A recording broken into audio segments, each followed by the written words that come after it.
পৃথিবী বড় স্বার্থপর, দুনিয়া বড় স্বার্থপর। দুনিয়া কাউরে জায়গা দেয় না, দুনিয়া কাউরে জায়গা দেয় না। এত মজবুত পাইলিং করে যেই বিল্ডিং বানাইলাম, দুনিয়া তারে থাকতে দেয় না। যা বেটা যা, যা তুই লাথি দিয়া বাইর করে যা, কবরে যা, কবরে যা। দুনিয়া কাউরে থাকতে দেয়। দুনিয়া কত ক্ষমতা ধরকে মাটির নিচে ফেলায় দিছে, দুনিয়া কত সম্পদ আলাকে মাটির নিচে ফেলে দিছে, দুনিয়া কত সুন্দরী নারীকে মাটির নিচে ফেলায় দিছে, মাটির সাথে রেজা রেজা করে ফেলছে। আজ আর চেহারা নাই, আজ আর রূপ নাই, আজ আর যৌবন নাই, আজ আর ক্ষমতা নাই। এমন বাদশা ছিল পৃথিবীতে যার হাতের আঙ্গুলের ইশারায় মানুষের গর্দান উড়াইয়া দিত, যার হাতের ইশারায় উঠত মানুষ, বসত মানুষ। আজ বাদশারা নাই, আজ সম্পদওয়ালারা নাই, আজ মালওয়ালারা নাই। দুনিয়া কাউরে থাকতে দেয় না, কাউরে না দোস্ত, কাউরে দেয় না। দুনিয়া দাদারে আমার থাকতে দেয় নাই। আমার দাদারে আমি দেখছি, আজ আমার দাদা নাই। আমার নানারে আমি দেখছি, আমার নানা নাই। আমার দাদিরে আমি দেখছি, আমার দাদি নাই।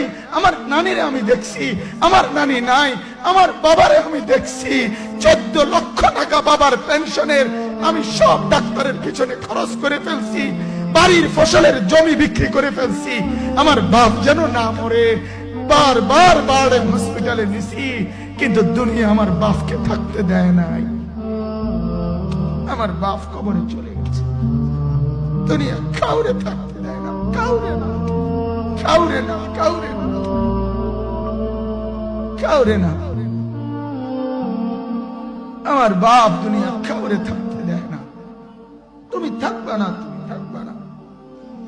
দুনিয়ার ধোকায় পড়ো না বাপ, দুনিয়ার ধোকায় পড়ো না।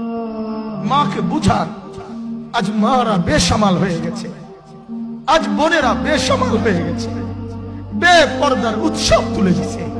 এটা যেন আল্লাহর সাথে যুদ্ধ করছে। আল্লাহ করোনা না, তুমি আরো কিছু দাও, আমরা বেপরদিকে ছাড়বো না। যুবক ছেলেগুলো যেন বলতেছে, আল্লাহ তুমি করোনা দেওয়ার চাই দাও, অশ্লীল ছবি দেখা, ফেসবুকে নর্তকী দেখা, আমরা ছাড়বো না। দেখি তুমি কি করতে পারো, তুমি যা করার করো। দোকানদার ব্যবসায়ীরা হারামের লেনদেন করা বন্ধ করছে না, সুদখোর সুদ ছাড়ছে না, ঘুষখোর ঘুষ ছাড়ছে না, নাফরমান আর জিনাকার ব্যভিচারী এরা কেউ কিছু ছাড়ছে না। বেহায়ার বেপর্দা নারী তার অশ্লীলতার বেহায়াপনা ছাড়ছে না। মুসলমান তার ঘরে টেলিভিশনের নর্তকীর আওয়াজ তো বন্ধ করছে না। হায় করোনা কিভাবে যাবে, আযাব কিভাবে যাবে বলেন, বলেন, বলেন আপনারা। আমার বাপ ফেরাউনের উপরে তো আযাব এতদিন ছিল না, নমরুদের উপরে আযাব এতদিন ছিল না, সাদ্দাদের উপরে আযাব এতদিন ছিল না, কারুনের উপরে আযাব এতদিন ছিল না, লূত আলাইহিস সালামের কওমের উপরে আযাব এতদিন ছিল না, হুদ আলাইহিস সালামের কওমের উপরে আযাব এতদিন ছিল না, নূহ আলাইহিস সালামের কওমের উপরে এতদিন আযাব ছিল না। আজ আমরা মালিককে এই পরিমাণ নারাজ করছি, মালিক এত বেশি নারাজ। আজ 1 বছর হয়ে গেছে, 1 বছরের চাইতে বেশি হয়ে গেছে, কই করোনার মহামারীর আযাব তো যাচ্ছে না, গেছে গা? বলে আমাদের লক্ষ লক্ষ বাচ্চার পড়ালেখা বন্ধ, এরা নষ্ট হওয়ার চূড়ান্ত পর্যায়ে পৌঁছে গেছে। মোবাইল এদেরকে শেষ করে দিছে, লক্ষ লক্ষ ছেলে। গতকালকে এক মা আমার আত্মীয় ফোন দিয়া বলতেছে, সকাল 10টায় বাচ্চাটা ঘর থেকে মোবাইল লইয়া বাইর হইছে, রাতের 10টায় মা তারে ফোন দিয়া বলছে, বাপ ঘরে আসতি না, ভাত খাইতি না। বাচ্চা তারে বলতেছে, তোমার অসুবিধা কি, তোমার সমস্যা কি? মা এই কথা বইলা কায়দা দিছে যে শোনেন হুজুর কদ্দুর দোয়া করো।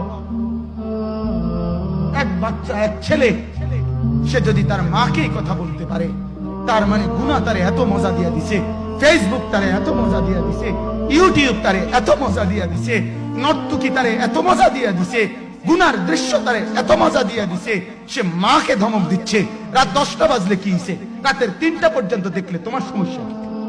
আমার আখিরাত আমি নষ্ট করলে তোমার অসুবিধা কি? আমার জাহান্নাম আমি ঠিক করে নিলে তোমার সমস্যা কি? আল্লাহ আমাদেরকে মাফ করে দেন, আল্লাহ আমার জাতিকে মাফ করে দেন।